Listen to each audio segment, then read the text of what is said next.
គោរពជ្រាបសួរពុកម៉ែបងប្អូនទាំងអស់គ្នាថ្ងៃនេះខ្ញុំនាំបងប្អូនទាំងអស់គ្នាមកទស្សនាផ្លូវល្បឿនលឿននៅក្នុងប្រទេសជប៉ុនថ្ងៃនេះដែរខ្ញុំបានធ្វើដំណើរទៅលេងនៅ Fuji City ដែលចេញពីកន្លែងខ្ញុំរស់នៅទៅអាចមានរយៈចម្ងាយជាង200គីឡូម៉ែត្រតិចតួចអញ្ចឹងចាប់ផ្ដើមមកគឺបងប្អូនឃើញទេសភាពពីដំបូងឃើញមានចំការតែ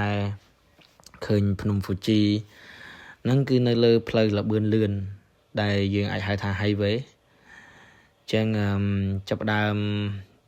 នៅលើ highway គឺសម្រាប់ highway នេះគឺធ្វើដំណើរនៅក្នុងល្បឿន120គីឡូម៉ែត្រក្នុង1ម៉ោងសម្រាប់បងប្អូនដែលកាន់បានបើកបរអន្តរជាតិគឺអាចបើកបរឡានបាននៅក្នុងប្រទេសជប៉ុនបានដោយងាយស្រួលចឹងសម្រាប់បងប្អូនដែលទេសចរពីស្រុកខ្មែរយើងមកលេងនៅប្រទេសជប៉ុនអាចបើកបរឡានបានបើសិនជាពួកយើងកាន់បានបើកបរអន្តរជាតិដោយអ្វីដែលខ្ញុំបាននិយាយអញ្ចឹងវីដេអូទី1របស់ខ្ញុំថ្ងៃនេះគឺខ្ញុំជូនបងប្អូនទាំងអស់គ្នាទៅលេងនៅ Fuji City អញ្ចឹងនេះវីដេអូទី1គឺទេសភាពមើលទេសភាពតាមដងផ្លូវនៅលើផ្លូវ highway ឬផ្លូវល្បឿនលឿនសម្រាប់ផ្លូវ highway ដែរបើតាមខ្ញុំដឹងគឺគេបានសាងសង់រយៈពេល12ឆ្នាំមកហើយគឺរយៈពេល12ឆ្នាំសម្រាប់ផ្លូវ highway នេះគឺយើងអាចរត់ពីទីក្រុងកន្លែងខេត្តដែលខ្ញុំរស់នៅអាចរត់ទៅដល់តូក្យូប៉ុន្តែខ្ញុំត្រូវត្រឹមតែ Fuji City ទេអញ្ចឹងវាមានប្រវែងដូចខ្ញុំប្រាប់ពីដើមអញ្ចឹងគឺជិត200គីឡូម៉ែត្រអញ្ចឹងអត់មានអីទេវីដេអូទី1គឺចង់នាំពុកម៉ែបងប្អូនមកមើលពីទេសភាពនៅតាមដងផ្លូវនៅលើផ្លូវល្បឿនលឿនហើយនៅនេះដូចខ្ញុំ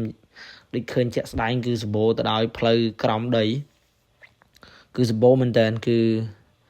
បើន័យថាគឺគេអត់ជីកភ្នំទេ